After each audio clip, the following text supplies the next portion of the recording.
যে সেনা প্রহরায় গণহত্যা, সেনাবাহিনী রাস্তায় নেমে পাহারা দিচ্ছে আর ছাত্রলীগ আর পুলিশ ঘরে ঘরে ঢুকে মানুষ পেটাচ্ছে, কুপিয়ে মারছে, গুলি করে মারছে, এই যে বিভৎসতা। এবং একজন জেনারেল ওয়াকারের ব্যাপারে কিন্তু মোস্তাফিজ ভাই আপনিও কিন্তু সার্টিফিকেট দিয়েছিলেন যে স্যার খুব জেন্টলম্যান, স্যার খুব ভালো মানুষ, তার মন খুব নরম, এই জন্য বললো যে উনি 5 ওয়াক্ত নামাজ পড়েন, উনি খুব ভালো মানুষ।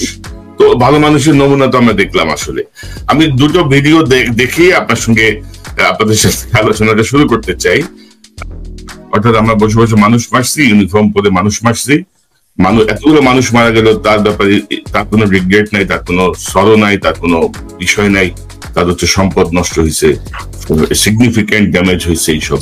মুজাহিদ ভাই আপনি কি মনে করেন? এই লোকেরা তো আপনি অনেক সার্টিফিকেট দিছিলেন আমাদের কাছে, আমার কাছে অন্তত, ভালো মানুষ, দিল নরম, জেন্টলম্যান, এসা তেসা। আমরা ভাবছিলাম যে জেনারেল শফি বা জেনারেল আজিজের চেয়ে অন্তত ভালো একটা রোল আমরা পাবো। তো এই অবস্থা কেন হলো? সেনাবাহিনীর ভূমিকা আপনি কিভাবে দেখেন? এই যে জেনারেল ওয়াকারের মেরুদণ্ডহীন একজন ব্যক্তি, সে কিভাবে সেনাবাহিনীকে রক্ষা করবে বলেন, কিভাবে নেতৃত্ব দিবে? কনক ভাই, এটা ঠিক যে আমি আপনার শোতে বলেছিলাম ওনাকে ভালো সার্টিফিকেট দিয়েছিলাম, বাট অ্যাকচুয়ালি যেটা হয় আর কি, মানে যখন ঝড় বৃষ্টি আসে, মনে করেন নৌকা ডুবে গেল, লোকজন যেটা বলে না খড়কুটা ধরে বাঁচার চেষ্টা করে, আমরা হয়তো বা তাকে একটু ভালো বলে ওই খড়কুটার মতো বাঁচার চেষ্টা করেছিলাম। আমরা ভেবেছিলাম, মানে আমার যে নলেজ ওনার সাথে যে আমরা দেখেছি যে উনি নামাজ পড়েন, মৃদুভাষী, বাট এট দ্য এন্ড যেটা মানে ওইখানে আমরা তার কতগুলো ভয়েস গুলোকে আমরা জেনেও, মানে আমি ব্যক্তিগতভাবে জেনেও আমি আড়াল করেছি। যে আমি চেয়েছি যে যেহেতু সেনাবাহিনীতে আমি 28 বছর চাকরি করেছি, আমি চেয়েছি যে জেনারেল আজিজ, জেনারেল শফিউদ্দিনের মতো ওনারা যে আর্মির যে স্ট্যান্ডার্ডটাকে যে নিচে নামিয়ে নিয়েছেন, অ্যাটলিস্ট উনাকে যেহেতু একটু ভালো মানুষ জানি, উনি হয়তো বা চেষ্টা করবেন। বাট অনগ্রাউন্ডে আমরা কি দেখলাম, উনি অমানবিক আচরণ এবং নৃশংসতাতে জেনারেল আজিজ এবং জেনারেল শফিউদ্দিনকে ছাড়িয়ে গেছেন। এর আগ পর্যন্ত আমরা যখন আপনার এই অনুষ্ঠানে আমি বলেছি যে আমাদের মিলিটারি কমিউনিটির সবচেয়ে কষ্টের ভিডিও ছিল হচ্ছে 2018 ইলেকশনে, যখন একটা লোকজন আওয়ামী লীগ সন্ত্রাসীরা ছাত্রলীগ যখন কিছু লোককে মারতেছে, তখন তারা বাঁচার জন্য আর্মির পিক আপের কাছে গিয়েছে, আর্মির পিক আপটা চলে গেছে। এটা আমাদের বুক ভেঙে দিছে যে জনগণ, দেশের জনগণ আমাদের কাছে সাহায্য চাচ্ছে, আমরা সাহায্য করতেছি না এবং পালিয়ে যাচ্ছি। সো এখন এই পরিস্থিতিতে ওই কষ্ট তো কিছুই না। এখন আমরা দেখতেছি যে প্রথমে আমি যে মানুষ, সেনাবাহিনী যে সিরিয়ালে মানুষের দিকে গুলি করতেছে, ওইটার একটা ভিডিও দেখলাম।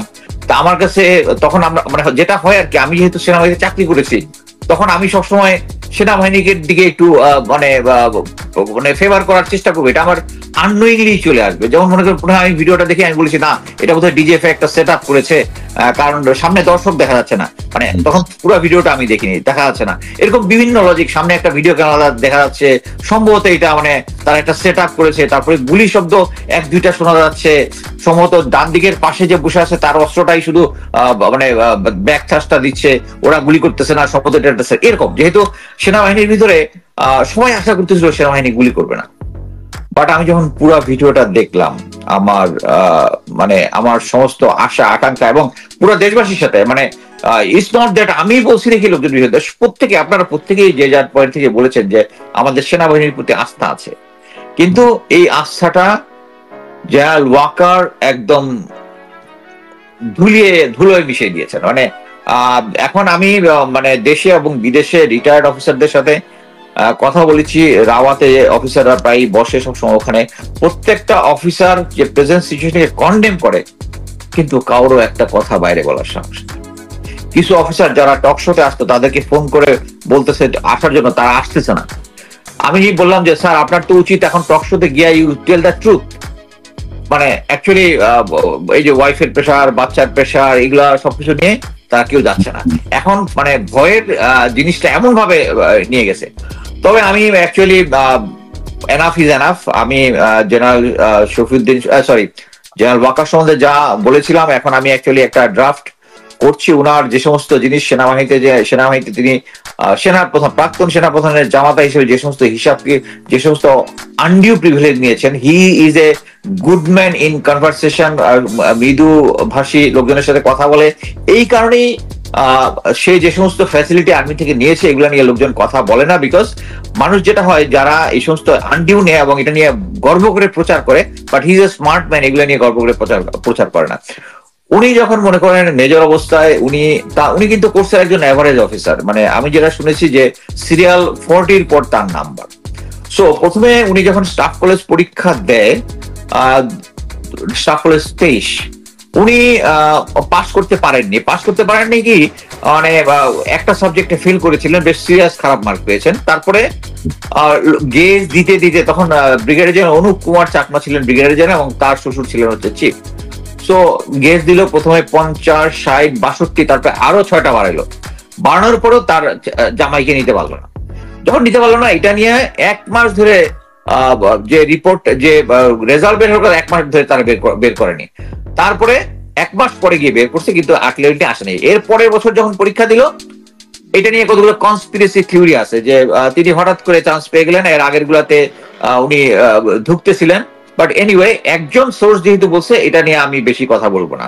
বাট এট দ্য এন্ড যেটা উনি যখন স্টাফ কলেজে ঢুকলো, আপনার মনে আছে মেজর জেনারেল রশিদ রিসেন্টলি উনি মারা গেছেন, মানে আওয়ামী লীগের জন্য পারলে জানটা দিয়ে দেন, হ্যাঁ মনে আছে?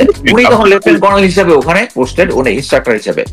উনি মানে একজন এভারেজ অফিসারকে মনে করেন, ওখানে বেশ কয়েকজন সোর্ড অফ অনার ছিল, গোল্ড মেডেলিস্ট ছিল 5-6 জন, এদেরকে টকরায়া যে তাকে ফার্স্ট বানাতেই হবে। ফাইনালি তারা ফার্স্ট বানাইতে পারে না, কিন্তু বানাইছে হচ্ছে সেকেন্ড। আচ্ছা, স্টাফ কলেজের নিয়ম হচ্ছে যে ফার্স্ট হয় সে আমেরিকাতে আরেকটা কোর্সে যায়, আরেকটা স্টাফ কলেজে যায়। সেকেন্ড যায় হচ্ছে ইন্ডিয়াতে। ওয়াল্লাহ, সেনা প্রধানের জামাই যাবে ইন্ডিয়াতে কোর্স করতে, প্রতিবেশী হবে না, ওয়েস্টে যাইতে হবে। আমাদের ডিপ্লোম্যাটিক চ্যানেলকে লাগাইলো যে আমেরিকা একটা হচ্ছে, আমরা ব্রিটিশ যেটা বলে কিম্বার্লি, আর একটা হচ্ছে লেভেনওর্থ বোধ হয় আমেরিকানটা, যে লেভেনওর্থ হবে না, এই দুইটাতেই ট্রাই করা হলো, কিন্তু তারা কেউ রাজি হলো না। শেষ পর্যন্ত রাজি হলো না কি, এই কোর্সগুলো কিন্তু আমাদের মনে করেন যে বিদেশ থেকে যারা বাংলাদেশে ট্রেনিং করতে আসে বা আমাদের থেকে যারা যায়, তাদের এটা একটা দুই দেশের মধ্যে একটা সামরিক কূটনীতির একটা অংশ। তারা, আমরা যখন বিদেশে যাই, যেমন আমি একবার মালয়েশিয়াতে গেছিলাম, তখনকার আমার যে ইয়াটা টিউশন এবং অ্যাকোমোডেশনটা ওই দেশের সরকার দিবে, শুধু হাত খরচটা আমরা দিব। বাট অনেক দেশ আছে যারা হাত খরচ দেয়, আমেরিকা মনে করে যে হাত খরচও দেয়। সো এরকম কোনো কোর্স না পাওয়াতে উনি করেছেন কি, লন্ডনে ওই ওখানকার যে স্টাফ কলেজ আছে ওখান থেকে একটা কোর্স কিনে নিয়ে এসছেন। আমাকে একজন বলেছে এটাতে 64 লাখ টাকা খরচ হয়েছে, আরেকজন বলেছে 84 লাখ টাকা, অনেক আগের ঘটনা। বাট হোয়াট এভার, এই টাকাটা দিয়ে কোর্সটা কিনে এনেছে, প্লাস হচ্ছে উনার ফ্যামিলি সহ ওই দেশে ছিল 1 বছর, ওইটার অ্যাকোমোডেশন। এটা আমি অ্যাভারেজ ধরে নিই যে অলমোস্ট 1 কোটি টাকা মানে আর্মি ফান্ড থেকে সরকার তার জেনারেল মুসাইজ খরচ করে তার জামাতার জন্য, এবং উনি ওখান থেকে স্টাফ কলেজ করে এসছেন। দেখেন, যারা সেনাপ্রধান হয় আপনি দেখবেন যে তারা নর্মালি তাদের নিজস্ব স্কুল, উনি যেহেতু পদাতিক ইনফ্যান্ট্রি স্কুলে, উনি কিন্তু এসআইএনতে কোনো প্রশিক্ষক ছিলেন না, অন্য এখন ইয়া করেছেন, উনি কোনো ইনফ্যান্ট্রি ইউনিটের বিএম ছিলেন না। উনার যত ভালো পোস্টিং আছে হচ্ছে উনি যখন প্রমোশন পেয়েছেন তারপরে। আরেকটা কথা বলি, সেটা হচ্ছে আমি ধরে নেই যদি যে উনি বাংলাদেশের সাথে বিট্রে করেছেন এই 2024-এ, কিভাবে ছাত্রদের সাথে, ছাত্ররা যখন একটা আন্দোলনে পুলিশ, বিজিবি, আনসার এদেরকে সবাইকে নাস্তানুবাদ করে রাস্তার মধ্যে একটা বিজয় কেতন উড়াচ্ছে, তখন এই মুহূর্তে উনি তার আর্মি নিয়ে এসে আন্দোলনটাকে ঠান্ডা করেছেন। বাংলাদেশের সাথে উনি একটা বেমানি করেছেন। এই বেমানি কিন্তু প্রথম না।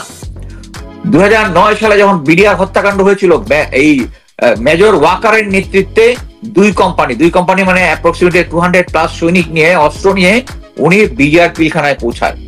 উনি যদি 10:30টার সময়, তখন তার অর্গানাইজ না, তখন যদি অর্গানাইজ ভাবে মানে অ্যাটাকটা করা হইতো উনার ট্রুপস দ্বারা, তখন কিন্তু কোনো ক্যাজুয়ালিটি হইতো না, কিন্তু উনি করে নাই।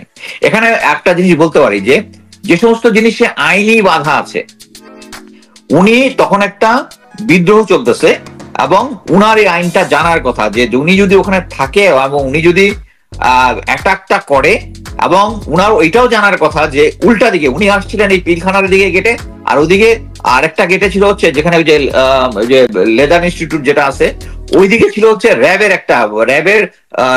একজন 60 লং কোর্সের অফিসার ছিল র্যাবের একটা কোম্পানি নিয়ে। ওটা হচ্ছে দুই দিক থেকে যদি অ্যাটাক হইতো তাহলে কিন্তু প্রবলেম সমাধান হতো। কিন্তু উনি শুনেছেন উনার হাসুগুর কথা শুনে উনি বাংলাদেশের সাথে বেইমানি করেছেন। সো উনার সাথে উনার যে মেরুদণ্ড না, এটা তো তখনই প্রমাণ হয়েছিল। মোস্তাফিজ ভাই ধরেন এই যে ধরেন আমরা গত বেশ কয়েকটা প্রোগ্রামে আলোচনা করছি যে ধরেন বিডিআর হত্যাকাণ্ডের নামে, বিদ্রোহের নামে যেভাবে 57 জন অফিসারকে হত্যা করা হলো, তাদের কোনো বিচার হয়নি। যারা এই ঘটনার প্রতিবাদ করলো প্রত্যেককে চাকরিচ্যুত করা হয়েছে, বিভিন্নভাবে পানিশমেন্ট দেওয়া হয়েছে।